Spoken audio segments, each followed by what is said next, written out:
perhaps a tendency towards less pronounced masculine tendencies in the West, probably just in Los Angeles, but I am perhaps. Would you care to define a few of those terms? What's masculine? See, there's the problem. What is masculine? We used to know, John Wayne and all that. Duke's gone. Yeah. What is masculine? We live in a matriarchal. I was at the symposium. This guy did a seminar. He's from Scandinavian country. What's his name? Yes. No, but anyway, he said that the world, the yin-yang theory, it's going more yin now, which is basically an inner type of search, and also a more feminine, which is more mysticism in the world itself. He says that we're going through a cycle now. He says he did readily admit that. I mean, in his seminar. He said that. Yeah. Something just occurred to me that I heard some time back that, and I'd like to direct this toward Darwin, because Darwin was there at the time and said a lot of experience being around Baba. That when Baba was with the Western Mandalayer disciples, followers, just the men alone, that he brought out in them you might call manly qualities or male qualities that are so beautiful, because with love everything is made beautiful, but you can see what a man is capable of being of, especially when, as I understand it, Baba was in the presence of the men, and he brought about a certain kind of a spirit. Could you talk about that? That is essentially true. Baba was always Baba, of course, and he was always the divine beloved, and the drama of the divine romance was always being in process. It was the game of lovers and the beloved was always going on. But in relation to the men, it seems to me that Baba was able to and did impart a special kind of masculine camaraderie that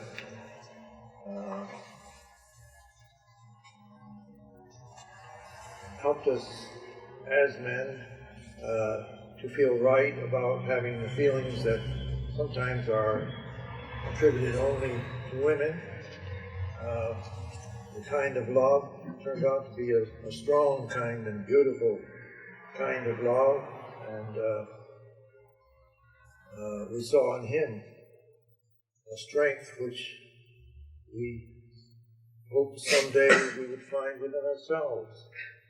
And we found not only a support from him, but the kind of a support that put us more on our own 2 feet as men, and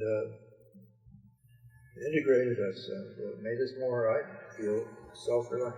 I can't just simply pick out being with him physically, because it isn't that way. It's an unbroken continuity. And of course, both with men and with women, his work is to bring about a total integration, and to bring about within the women as well great inner strength.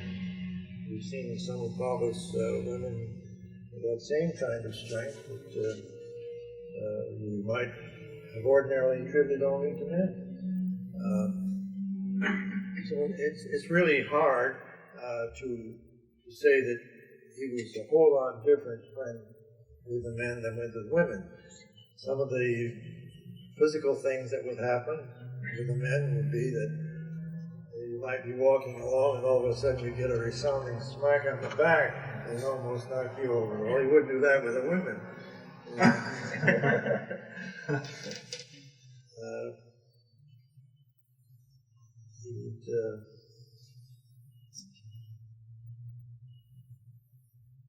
there's indefinable qualities that seem to emerge that we needed, I presume that we needed as individuals. And my own feeling is that he could manifest the kind of qualities that all at once that maybe a dozen or maybe hundreds of people all at once would need. And each one would probably see something that would be of special value to him or to her. I must say that he was always so undescribably loving, but in a way that had a deep inner power and strength that penetrated to the very marrow of our bones and at the same time went to the very depths of our hearts.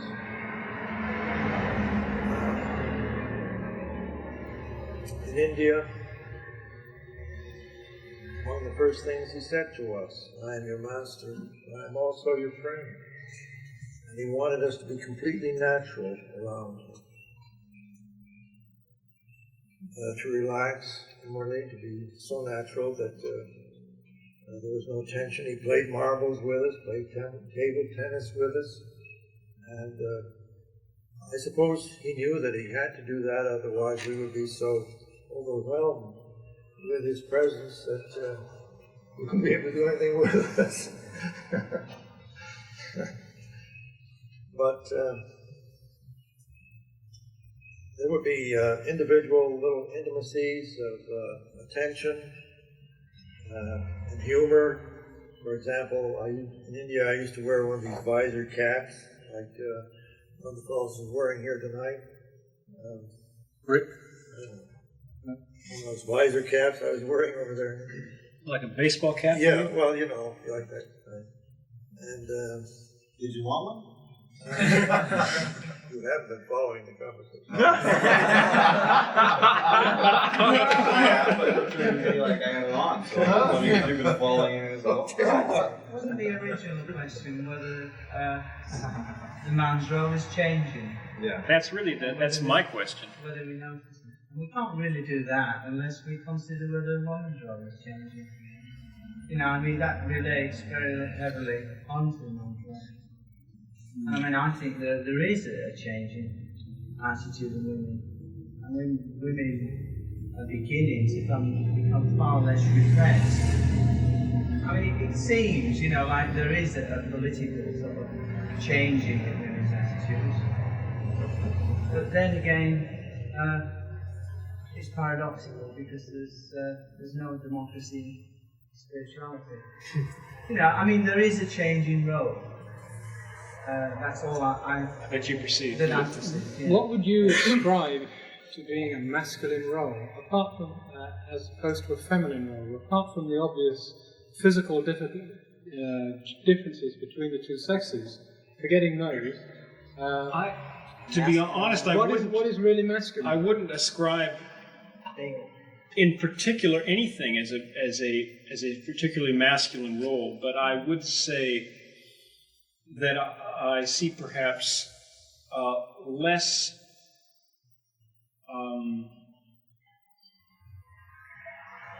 qualities of steadfastness, perhaps, or of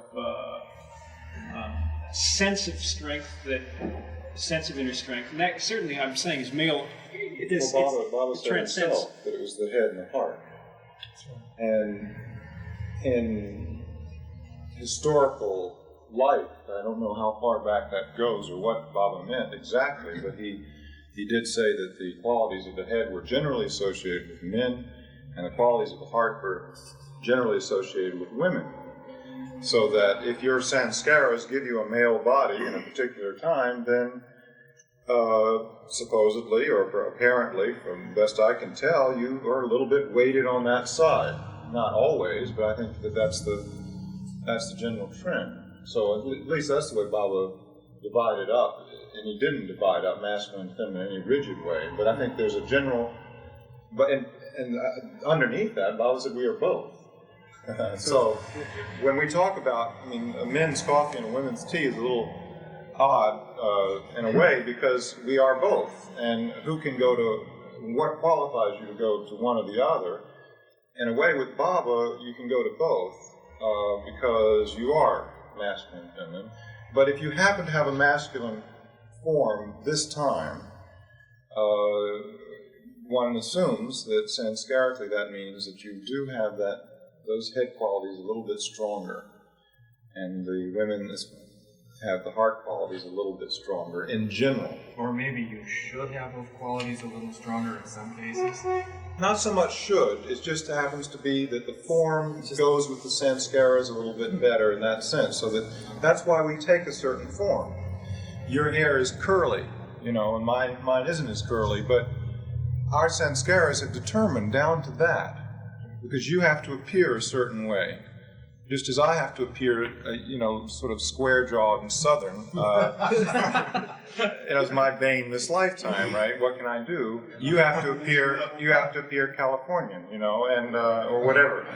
And our sanskaras make us appear this way, so that we can go through our lives working out certain things. And the male body is that vehicle for those sanskaras. So you will probably have more of those qualities, but you might not individually. It could be that your sanskaras are balanced in such a way that even though you have a male body, you have many more of the heart qualities. But the leadership, the intellectual endeavors and so forth have been weighted a little more on the male side, one would have to say. Male bodies seem to tend that way, especially in our culture, than the female. But I think that Baba, which I think goes back to what you were saying, turned that upside down a little bit, and this is my feeling about it. Because giving the men more heart, you mean, than they have? I think that the roles are changing. Particularly in the West, don't you think? Yeah, particularly in the West. In the East, there are still cultures where the men relax and the women do all the heavy labor. And it depends on the social structure. Yes, and whereas, especially in the West, there's more of an equalization. The men don't mind sweeping the floor or putting a meal on or diapering the baby or whatever it is, and going out shopping, which is we think of as a male chore anyway over here, but some places in the East it's a woman's job.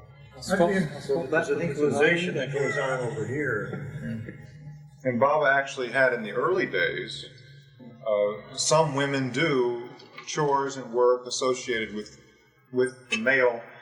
This is getting a little bit away from masculine feminine. This is talking about male female now, which is a little different, I think. That is to say, one has to be aware that then masculine feminine are both. We're all of that. I think we always have to keep that in mind, that we're both. But that in terms of roles that cultures have built up, that's something different. Spiritual truth doesn't change, apparently, but the roles change. And as Darwin's pointed out, in some cultures they're quite opposite, and then they go back and they go forth. But the early days with Baba, if someone was a good carpenter, I mean, Rano happened to be pretty good with the hammer, for example. She could make things, and she did that.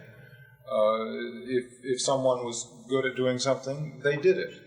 And whether they had a female body or a male body didn't seem to be the determining factor for Baba. He didn't say women should do certain kinds of jobs and men should do certain kinds of jobs. If he'd said that, Elizabeth and Norina and others their work would have been quite different. So I think by example, my feeling is that the change in women today is due to Baba's own spiritual revolution. This is again my own conclusion that I'm drawing, but from looking at his women disciples and the roles they played, I feel that Baba changed the role of women in his circle, and therefore he did it for the world, particularly the Western world, because the Western women really are the reference points that we can point to for these changes more than anywhere else. The Eastern women, by and large, their roles were somewhat different. Somewhat different. So where does the scope then begin for the interrelation between man and woman? I prefer a woman that I can more or less care for in a feminine way. And when she is sort of changing her roles, what do I do? That's a good question. I mean, I particularly would love an Eastern woman as my wife. Yeah. Because I would appreciate what she did for me at home while I worked hard. I would come home to her and utterly adore her. And I would love her like I couldn't love anyone else except Baba. And she'd be a perfect example of where I can give my love to. When I have somebody there that is in, what is life anyway? It's supposed to be just work, competing, so forth, going, where are you going? Can't she be home like a cat waiting for me? No, taking care of me. Then I tell you, it would be worthy, and that's where the love game, I think the love game would be complete then. Brad, don't forget this is being recorded. I'd like to. No, he meant it. No, he meant it. Yeah, well, there's several comments. James? Yeah, Mario? Yeah, go ahead. I was wondering if anyone has considered whether or not the reason for the roles changing, not just between men and women, but a lot of things have changed so much because of the increased lifespan. That biologically, we were built to live shorter lives without the benefit of technology. That the organism doesn't take into account the changes that technology has affected. Now that we live so long, we can decide to go to college till we're in our late 20s. We can put off children. Our bodies are prepared to have children, obviously, when we're much younger. When we put it off, that causes a lot of problems. You see kids in junior high school, their bodies are perfect. So we produce biologically, without any moral judgments or anything else. This is put off, and I think it's unnatural. At least physically, biologically, I think there's a reason for it spiritually. And I think there's a reason why the male sex drive is so powerful in the early years, and it wanes just when the female sex drive begins to reach or to approach its peak. It might be to preserve the species in a way that still allows you to have some order in your society. I think the reason that women are so connected sensually to the world partly is because they're the child-bearing, they're the couch for the organism, biologically. They're constantly monitoring their body temperatures, what they eat, how their body is. If there's something wrong with them, they go take care of it right away. And our lifespans are increasing. We have more and more choice. Technology gives us more and more choice. And I think that packaging, advertising, and so on foists this choice on us.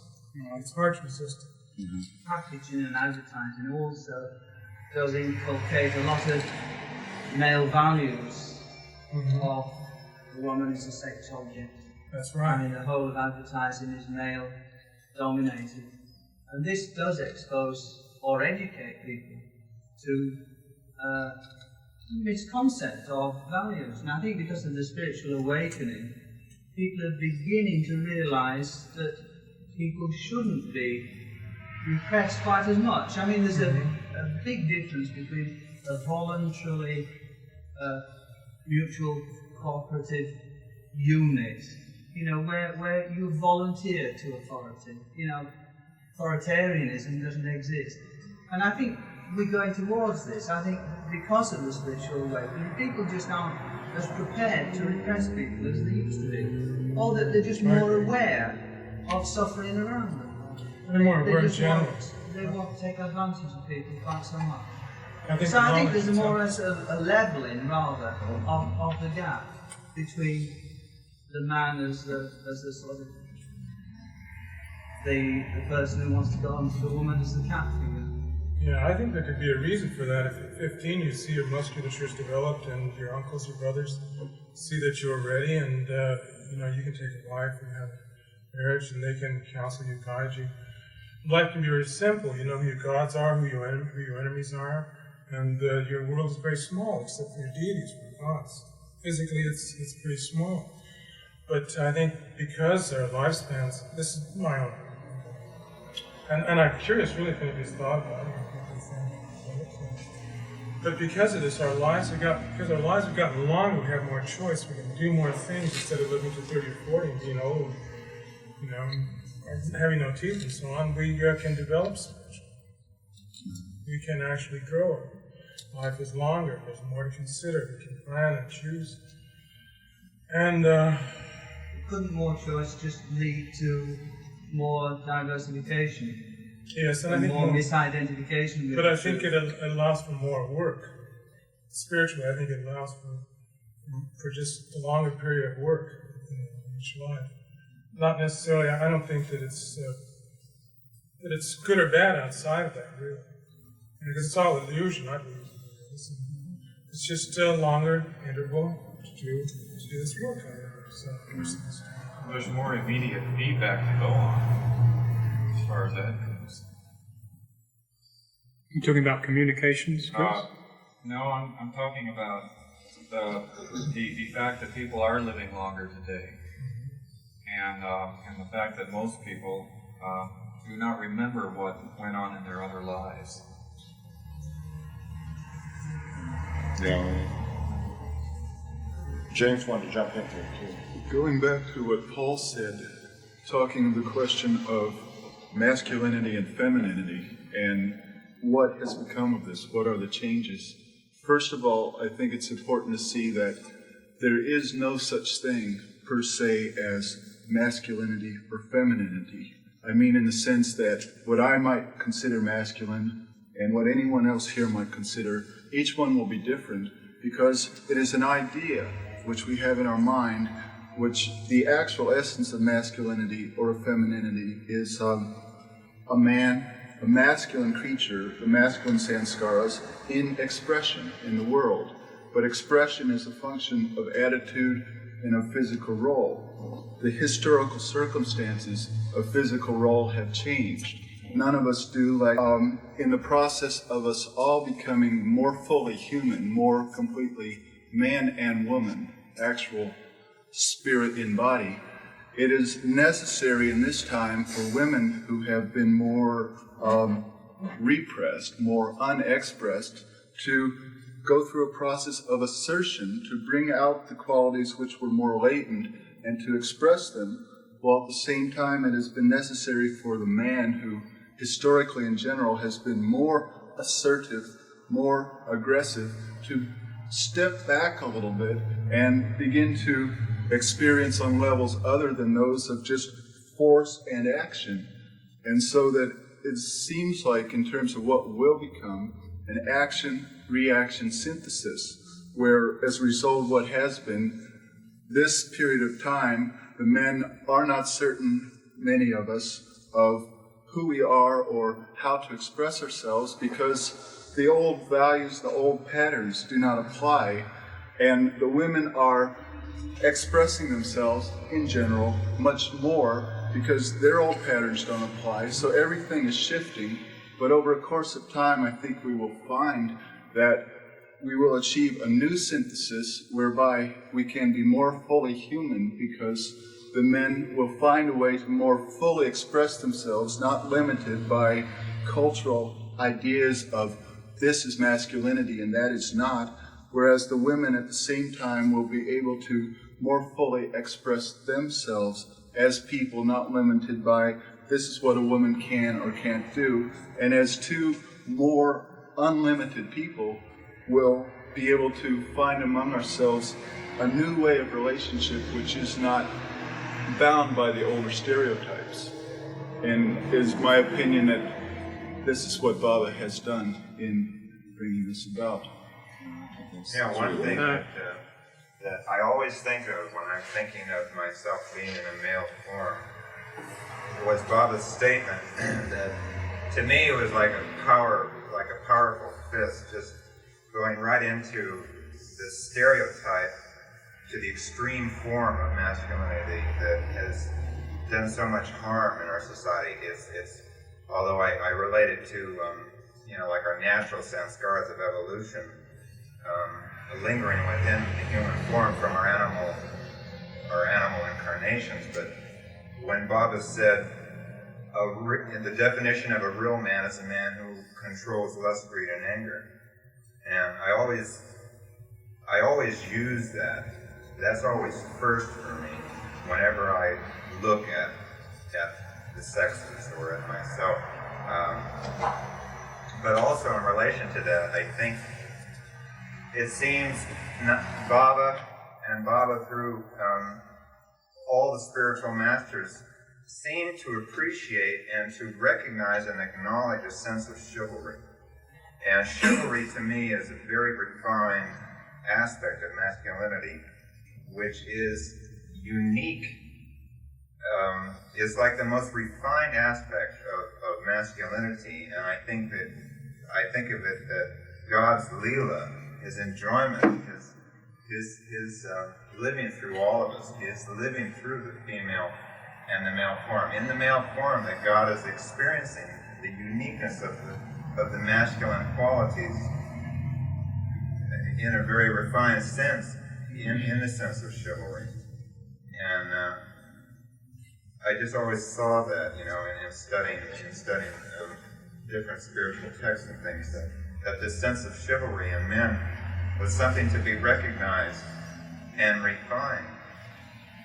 The question there is going back to Fred, I think, and I think what James has said and what you said are really speaking directly to what Fred was saying, because how do we get to the new forms in which we can really be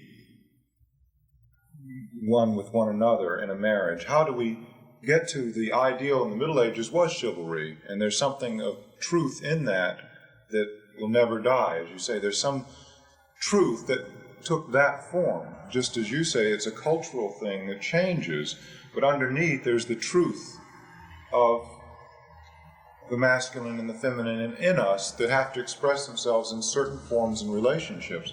So we're going through a period now when the forms are breaking down. So, as James expressed, building new forms. What is the family going to look like? What is a marriage going to look like? Well, it certainly we can't go back to your ideal, Fred, I don't think in just that way, but we can go back to your ideal in a way perhaps that is now just being imagined and lived, or perhaps that Baba has brought into being and now we are beginning to experience it.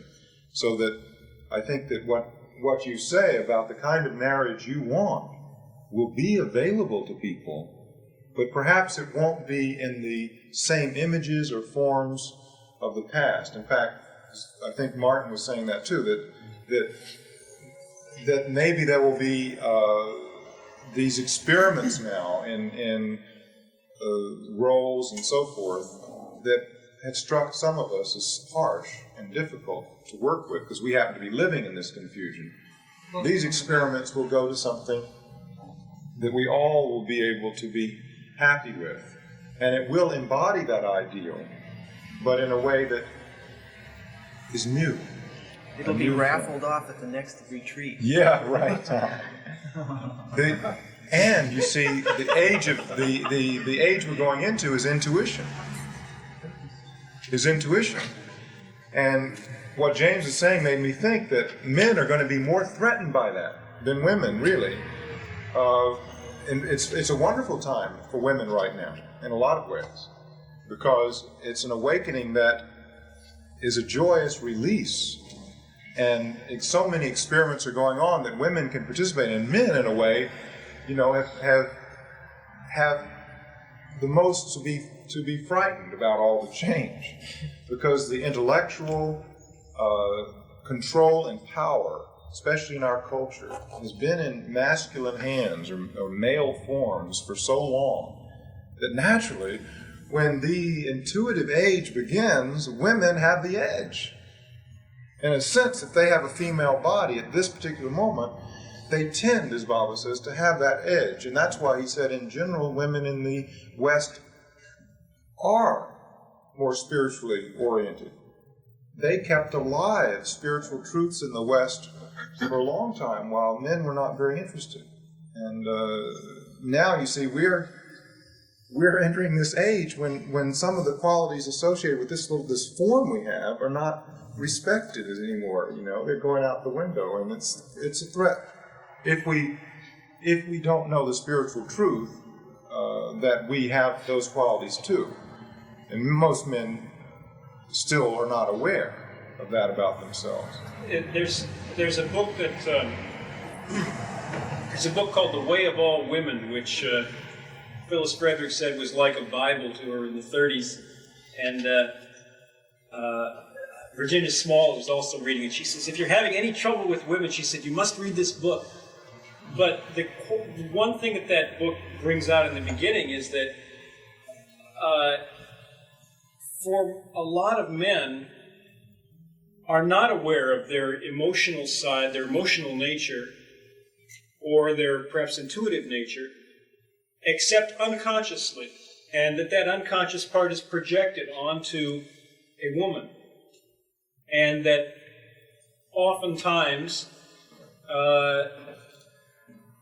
that I'm losing my train of thought. Sorry, Bob. Projection? The projection, that's right. The projection of that intuitive side onto the woman makes one aware of the man aware of his feelings, which he might not be aware of otherwise. And that's just a comment that is made from that book, which is a little tough to deal with, because, as you say, if women are already more intuitively built or arranged, and yet men do need a woman, or a great majority of men need a woman on whom to project their feminine nature in order to understand it, that leaves one in a bind. How does one then go about finding that intuitive nature? How does one uncover it in everyday life? Yeah, that's the question we wanted to poke something in. I don't want to change the subject. No, because you just go ahead. Well, maybe a comment. A question here. Yeah, I had a question. I'll comment perhaps on that, and then address a question to Darwin and Dana. Yeah.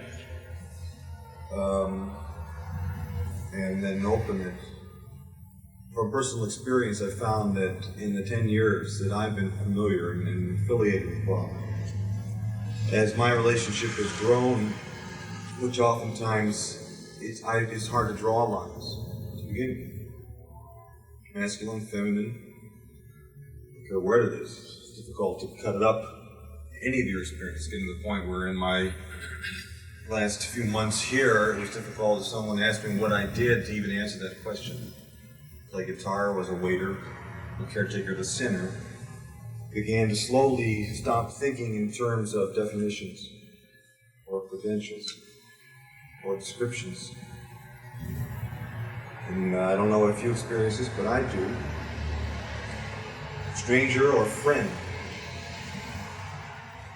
I find much more and more contact where I'm not conscious of me or them in little instances. Yeah. I don't want to confuse it, but I mean, it's beginning to be where the definitions are falling. That's good. Because I remember a time during the Sahabas, if we see Baba in other people, is Baba masculine or feminine? Or neither one? Or what that is. Ask Dana and Darwin something. Ask Dana and Darwin. I was going to ask this at the panel discussion. Dana was not on the panel, but Darwin was. Delia was. Phyllis was, which seemed to represent what I consider the first generation. Right? And for Charles, too, even though younger in age, also first generation, but first and second generation at the same time. And Pascal also might respond to this. And Alan Cohen, who was acting as moderator, but still second generation, and all of us who had never had contact with Mayor Baba in the forum. The question, our speculation was when the time has come, when all the first generation people are gone. I don't know, I sometimes think about what it will be like then. Not that I want to project or predict, but to know that the Mandali are in India, and to know that all over the world there are people that were with Baba. To know that Dana, when he comes on Friday nights, for as little as he may say, and Phyllis are there, or the Kitty Elizabeth are in Myrtle Beach, and you're in New York, whatever. Charles in Atlanta. That seems to make a difference with me. And I'm wondering, it's all a matter of conviction. But I noticed in the panel, I was going to ask the question, then I realized that Sahavis, this last Sahavis, and last year's Sahavis, when we had Adi and Rhoda Dubois, Mino Karas was very powerful, Bella Page, and at the same time, Nashawan, who was at the younger thing, and someone else younger. It was really a level of conviction. And I felt at the panel, before I asked that question, decided not to, that there was conviction regardless of his personal conduct or not. But that's a question I have sometimes. I wonder how Darwin feels about that, or Dana feels about that, and perhaps some of the younger, I mean, it's not just men who would be left with responsibility of then being responsible for what Bob has left without all this experience, all the stories, your spiritual charisma, all that. My own feeling is that the torch is being passed. Right now, it's in the process. Didn't you want to say at the Sahavas that you came to about 3 years ago that how much greater is the conviction of those who've never met Baba and didn't have the physical form to be by? I think you said that once, didn't you? I could very well have, because that interests me very much. Not because they have developed it within themselves, but because Baba has revealed himself and can continue to reveal himself to whomever he wants to, who will be carrying his light. I don't think it's his light turned off when he dropped his physical body, nor his ability to transmit that light to any number of others. And I think there's a need for individuals to open themselves to Baba, to serve in his cause, not necessarily to give talks, but there will be a need for that too, but to serve in his cause in opening up the heart and the whole being so that he can flow through. And I think in his own way. Of course, he told us more than once that he does his own work. And he's a good workman. He doesn't do sloppy work. And he's going to see to it that his mission is accomplished, even though we, in our limited vision, are unable to see the full plan.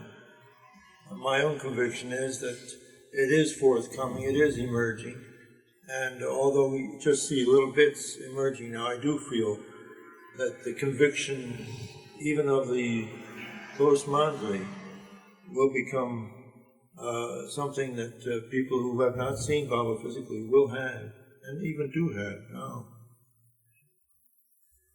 Well, I was going to say the same thing, so therefore I don't have to say anything.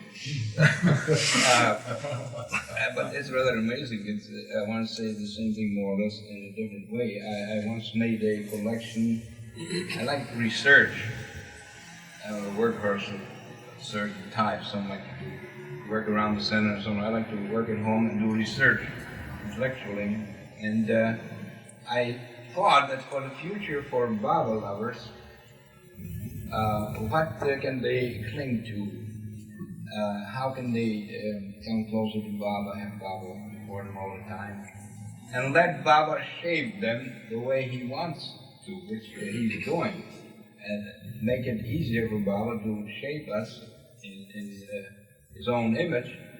I made a collection of Baba's sayings that could be taken as orders. Some could be taken as orders, general orders, and others were just suggestions.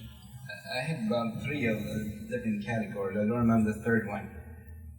And I compiled a lot of them. It's amazing how many you can find in all of Baba's teaching, including the family letters and messages.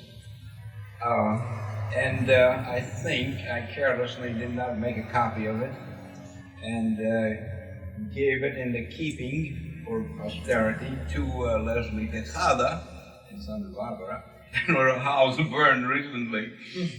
So somebody else had to carry the torch. That kind of a fire. What a build-up. But there's one thing that the closer we stick to Baba, now what is our connection with Baba? It's love. And that's Darwin's theme, I believe, in general. And our connection with God is love. And the expression of love is obedience, or as Darwin said, service. And so there are not many ways about it. You've got to either make those efforts and practice what Baba taught, concentrate on Baba, of course, first of all. But there's a hierarchy there. Baba first of all, and then love each other and care for the Baba's cause. That's asking an awful lot, and that is the new humanity. And I was thinking on my feet. But anyway, the new person will have to do all that. They will have to develop intuition, develop spiritual qualities, as Baba says in the discourses. It's not an order, but it could be taken as what Baba was. Spiritual disciple, and aspirant develop spiritual qualities. Now, to me, he said, I didn't have any qualities when I came to Baba. So he said he had to start from scratch and just tell me things that people already were practicing. And one of them was, do it with love and courage or it's no use. I didn't have courage because I couldn't understand human nature. I had come from a feudal society in Russia, and a little town, never had problems, didn't even go to school until I came here, age of 12 and a half.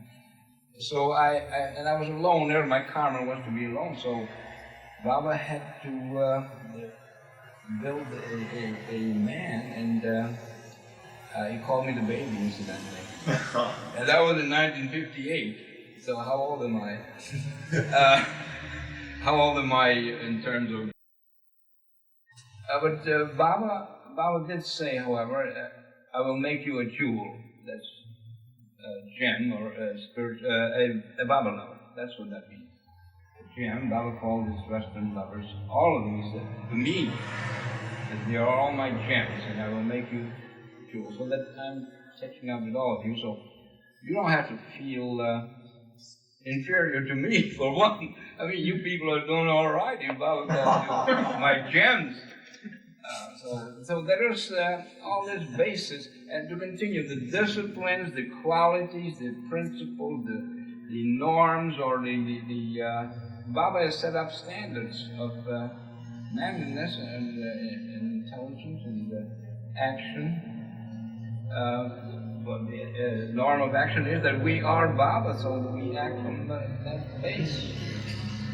It's really all, it all makes a lot of sense, and you just stick closely to Baba himself, his love, and then we have to develop intuition and intelligence, in other words, spiritual intelligence, and we got to act as a spiritual people primarily, but that doesn't mean that Baba wants us to meditate. Baba doesn't give any orders to meditate. Very few people have to meditate. And working for Baba, thinking of Baba, repeating his name, or imaging Baba, which I do by his order, is a meditation. And imaging Baba, I can tell you, is a perfect meditation. I can't do it. And I'm always in hot water because I have that order for Baba. So if you stick close to that, and then, of course, meeting like this, and we do have a group, and I attend a group meeting that goes in here religiously, it helps. So if we grab onto all these straws and do our best at all times, we will fall, but as Baba says, if you have experienced lust, pick yourself up swiftly. And it's really very simple, but I think it should be written out, really. I believe in writing. I want to comment on this question too, because I think this is a crucial question. What you both have said makes me feel that we have to believe in ourselves as being with Him. I mean, we have to believe in ourselves as living with Him, as being close to Him. I think and I feel more than I think about this. I really feel in my heart that those of you who are connected with Him now were trained by Him. And I think most people who are deeply connected with Meher Baba now, who know His ways so well, Darwin may agree or disagree on this, but I just feel it that so many were trained personally by Meher Baba. After all, he trained quite a few people in this Advent alone who are passed away over the years. Meher Baba lived quite a long life. But he couldn't have all those people live to ripe old ages and be with us now. He would have no trained people to do his work when this so-called second generation takes over. He must have first-generation people in the second generation, and lots of them. Of course, lots of them is a very small number, considering the world's population. We are a small number of people in the world to be the instruments of his training for training others and for living in the world with Baba. But I really feel it. I feel it when I meet people who tell me Baba's ways and teach me about Baba, who never saw him in this life in the form. You all have to, I mean, I'm not saying that you have an exaggerated sense of importance, but a balance there must be there. You all know a lot about Baba intuitively, and it's an incredible thing. It awes me. You seem to know how he would act in situations, how he would do things, and you don't get that simply from films and reading books. Those confirm perhaps your intuitions about him, or when you hear Darwin or Dana or others who were around him, and you say, "Well, yes," and you laugh at the stories, or you feel familiar, and you like Baba, and you know him so well. It's because you probably picked those up in his presence. So I think that's the thing that to keep in mind, is that you were trained by Baba. Many of you were trained by Baba, and now you have to carry it out. You have to live the training. Baba would not leave the world without those who were trained. And that leads to my second half of the comment, which is very important. We are, and it's urgent. That is that Baba always said, the time is now. Seize this time. The last part of his life, he said. My life with Baba has been one of great urgency, because in the last phase of his life, Baba said there is no time now. There's no time for books. There's no time for this or that. There's only time for love. One has to seize this moment, because Baba said, soon it will be too late.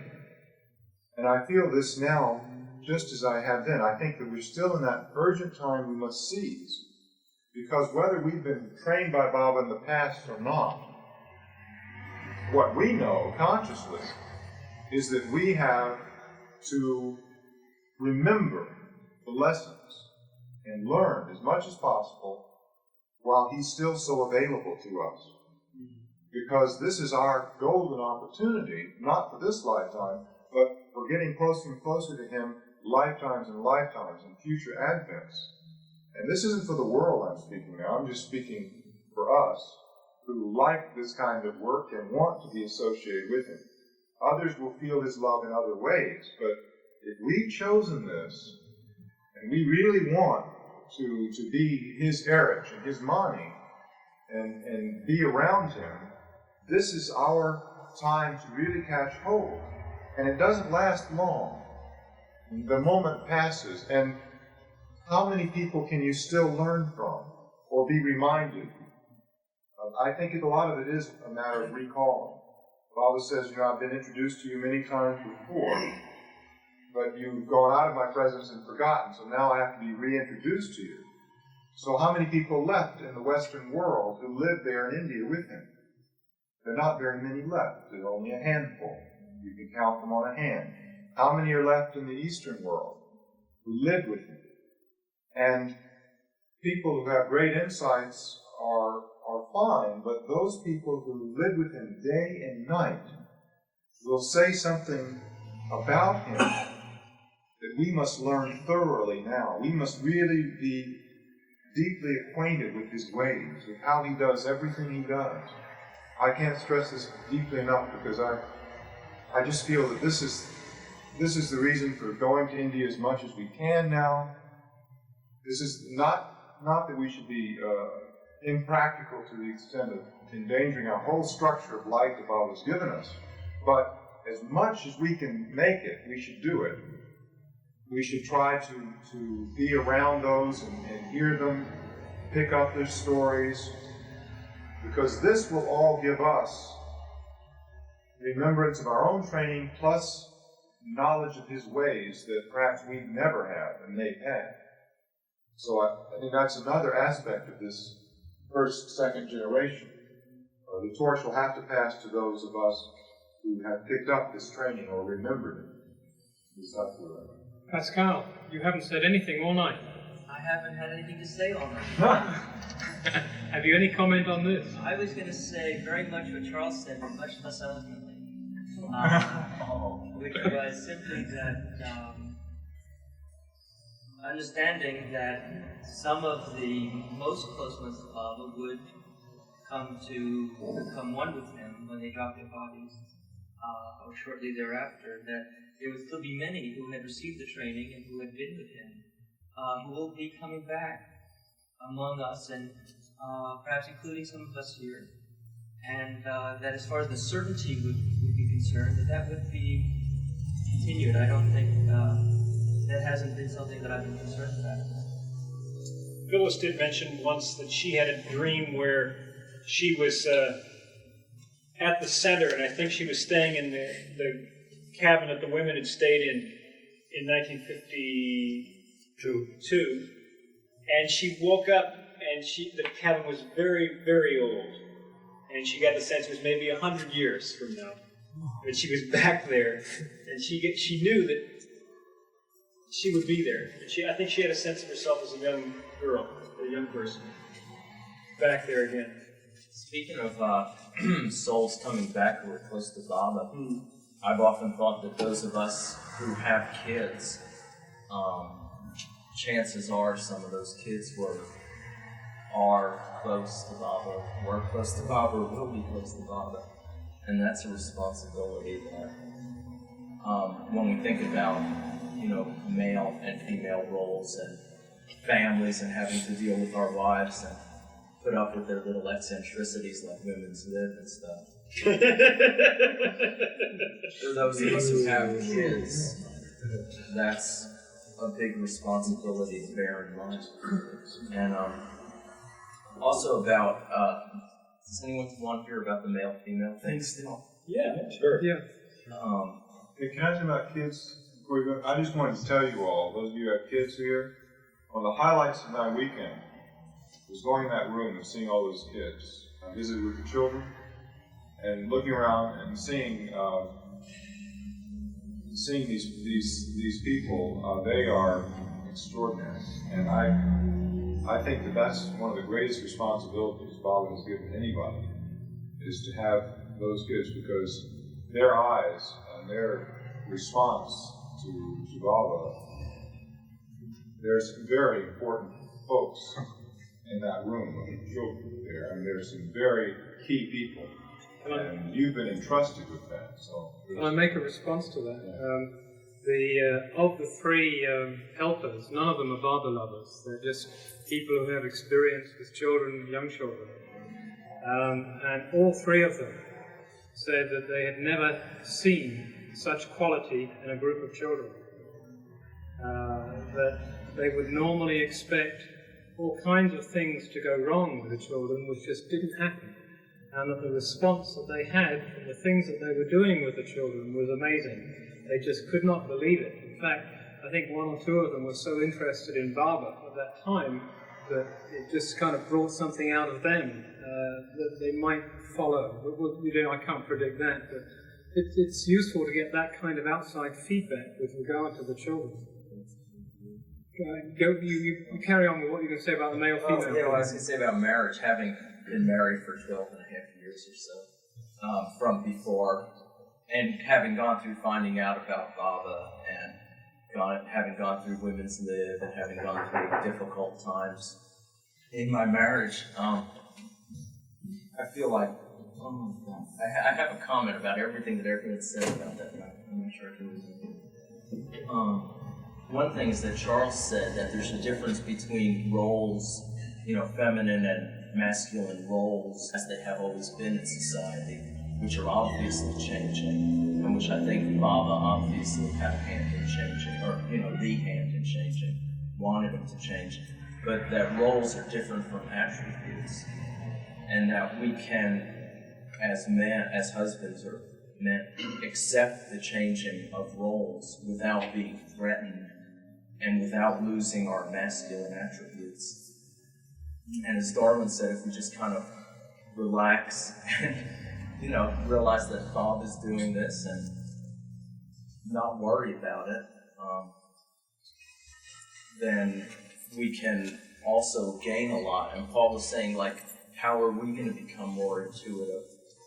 Well, I think if we accept the changing roles, it also gives us a greater opportunity for, getting some of those, acquiring some of those feminine traits that we want, like intuition. Because, if we allow our wives to change their roles a little and become more, take on some of the male responsibilities that they want to take on, we can also have greater opportunity for developing our own intuition and our own personal relationship with Bob. Can we turn this off now? Is this on? They're recording. Yeah, I want to turn it off to say I want to speak. You don't want to. Just really getting acquainted with them in '69, when we went over there, having a little more time with them. So I really can't add anything to what you said about her in personal experience. And you just have to base it on your own experience. That's as far as I can go with that. She's really so extraordinary that it's difficult to describe how she is as a person, because she's really the most human. I feel of all the Mandali, she's really one of the most human, in the sense that her vocabulary is not a spiritual vocabulary in the traditional sense. She doesn't talk about spiritual things in the realm of the planes, or she doesn't explain what Baba meant by such and such. When Baba came to America in 1958 to the center, he seemed to be stressing obedience, and he assembled all the people who would come to be there with him for the week of Sabbath at the barn. Would you like some water, Darwin? No, it's just a little frog out of the marshes. Get back. And he asked the whole group if they were willing to obey him. And nearly everyone was the same. He went on talking some more, and asked again, and some were doubtful that they could obey him, for example. But still he wanted to exact commitment from everyone. And of course he finally did within a very few moments. And then he added, to obey me 100%. And everyone did raise their hand to acknowledgement that they would obey 100%. Well, he said, now the purpose of my coming to America is complete. This is about the first day of this harvest. But imagine, this was his main purpose in coming to America, to exact that commitment from us, that we would obey him 100%. And, you know, right away, a moment of panic. This is what he came for. Is he going to go back now? Unfortunately, he didn't. He stayed on for the whole harvest period. And he would frequently ask people, even coming to him for the first time, if they would obey him 100%. For example, our two daughters meeting him for the first time in 1952 at the lagoon cabin. Baba looked innocently at them and asked them if they would obey him 100%. He said yes, and he hesitated a moment. He said, yes, or just yes. Have you thought it over? Think of the consequences, what I might ask you to do. And so they did. They realized Baba had a way of conveying the seriousness of the situation to the individual, and they got the full brunt of it, and they still reaffirmed their willingness to obey him 100%. He said, even if I ask you to jump in the lake? I said, yes. With the alligators? He said, yes, Baba. And I know Litris told me that as this was being said, she was thinking in her own mind, well, if Baba wants me to be eaten up by an alligator, that's all right with me. I mean, she really felt that she would follow through. And a few days later, Baba had the other daughter, Renee, lead him to Alligator Pond over there. And she knew where it was. In fact, the night before, I took her through the pathway. I'm sure she knew the way. And of course, there might have been an alligator there, or many of them. As it turned out, there weren't any. But it was the willingness to obey that was so important.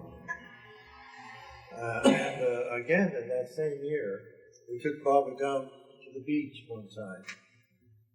And due to his hip injury, we carried him around a great deal in a carrying chair with long rails on each side. Sometimes the men would carry him, sometimes the women. Baba would get scary sometimes with the women would carry him.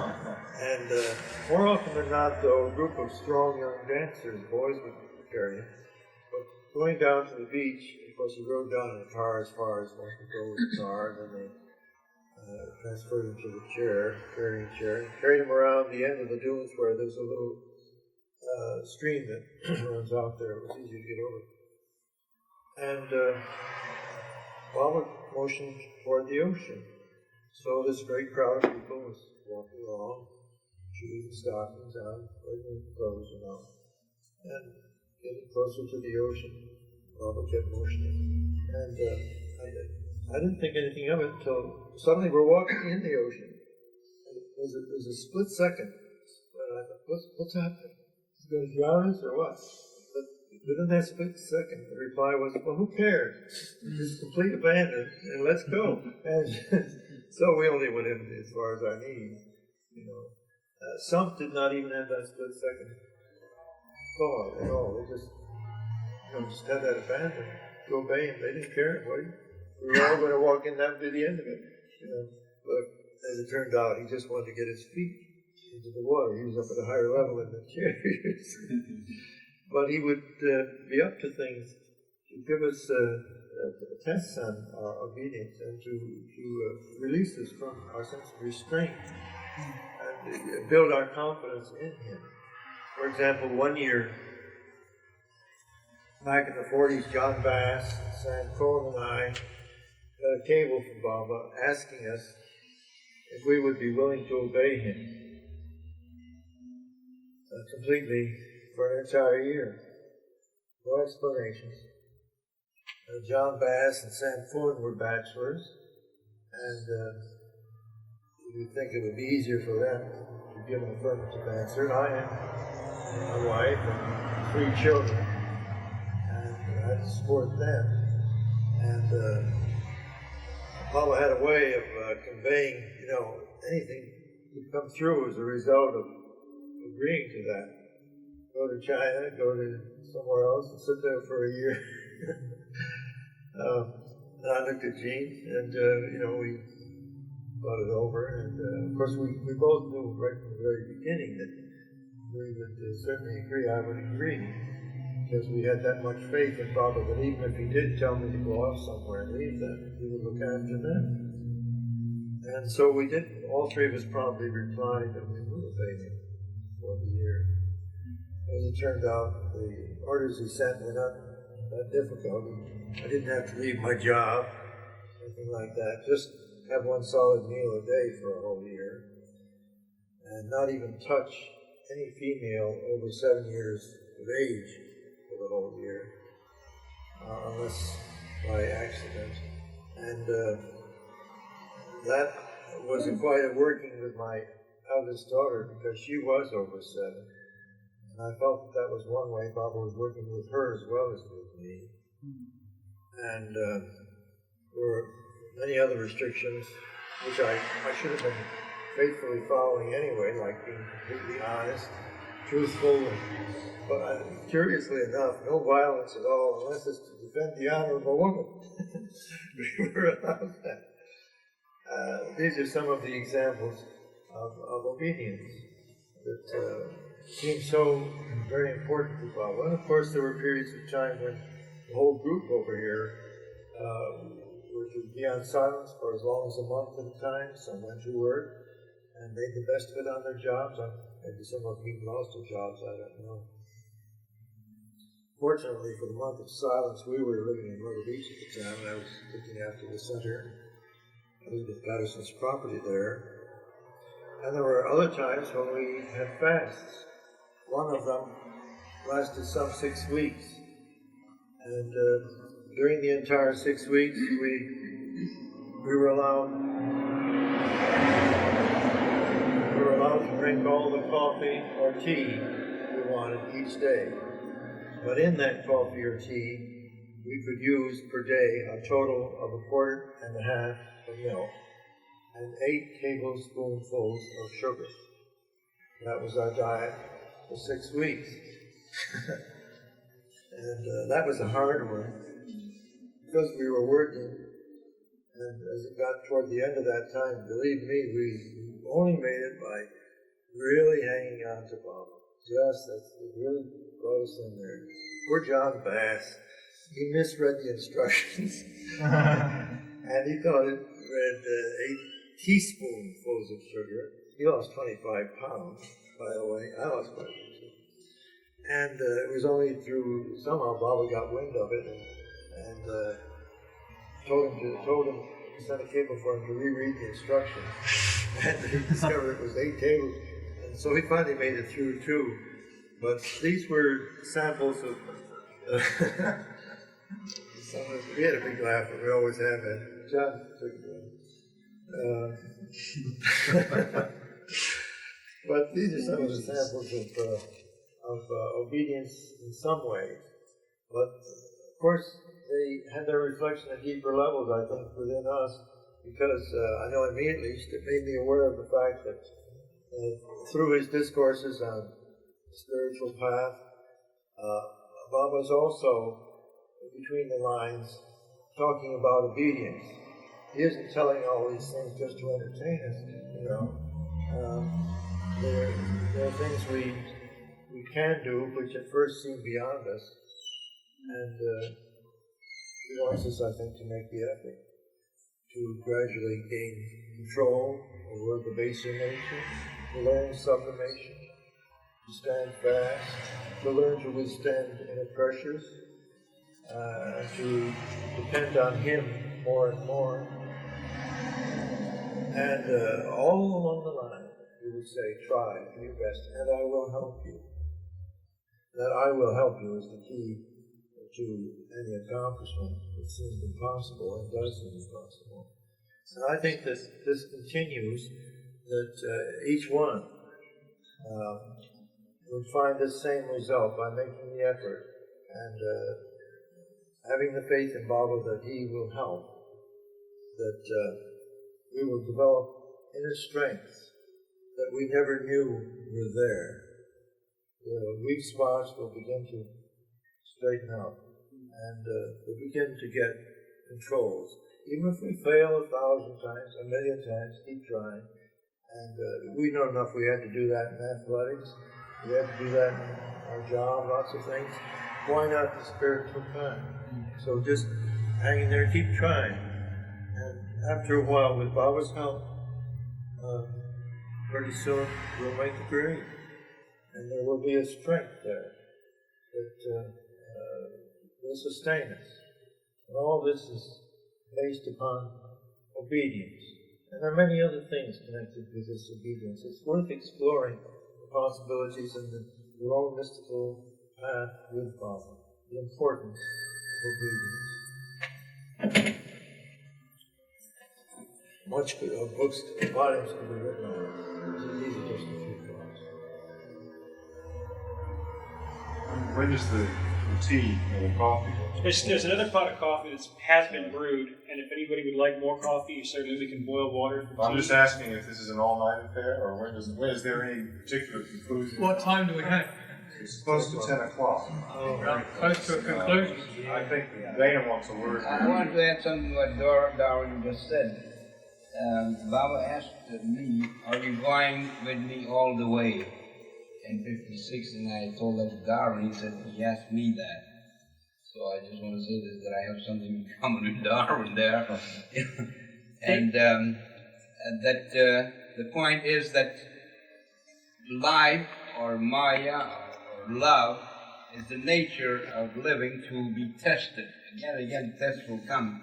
Some of them will be very rough, not only in connection with medium, but the thing is to continue. And that's what I think the meaning of the holding on to Baba's Dhamma.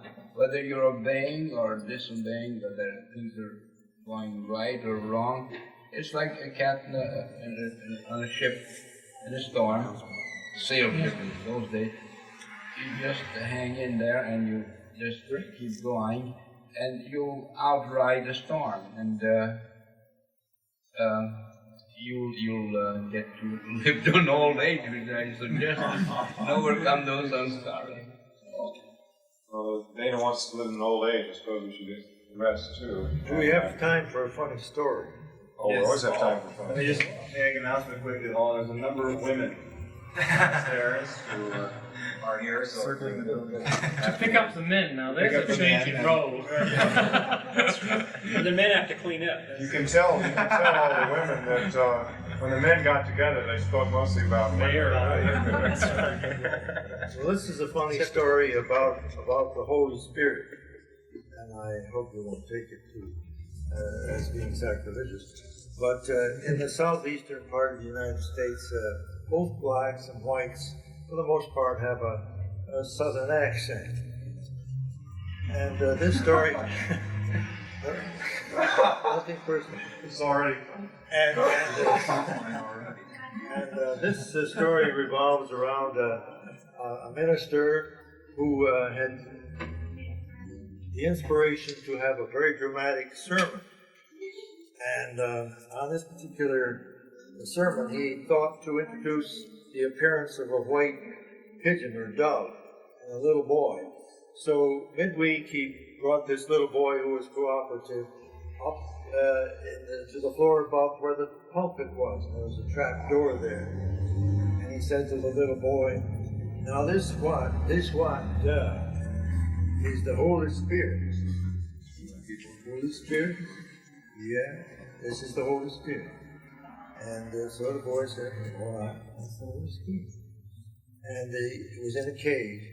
And he said, "Next Sunday morning in my sermon, when I say, 'and the Holy Spirit descended,' I want you to open that trap door and let that white dove fly down.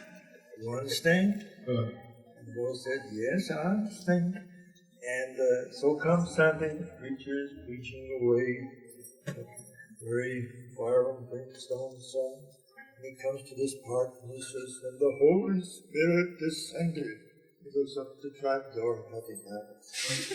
And so a little bit disconcerted, he thought, well, maybe the boy didn't hear me. So he, in a much louder voice, he says, and the Holy Spirit descended. Still nothing happens. So we made one more great effort. And the Holy Spirit descended. And the trapdoor opened, and the little boy looked down and said, I'm sorry, sir, but the cat done ate the Holy Spirit. So put the cat down.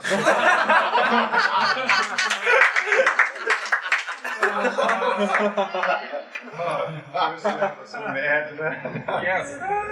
One more joke. Oh my goodness. There's a preacher and a nun were playing golf.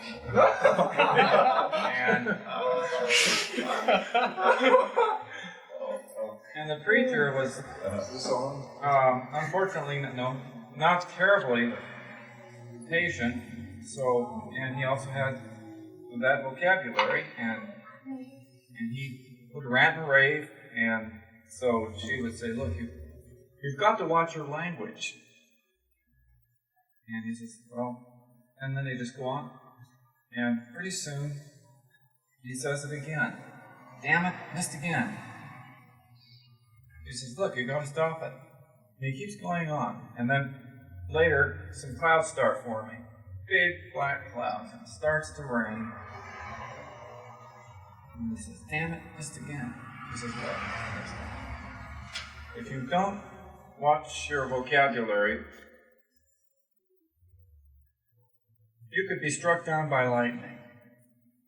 And so just a few seconds later, a huge lightning bolt from the clouds comes down and hits her.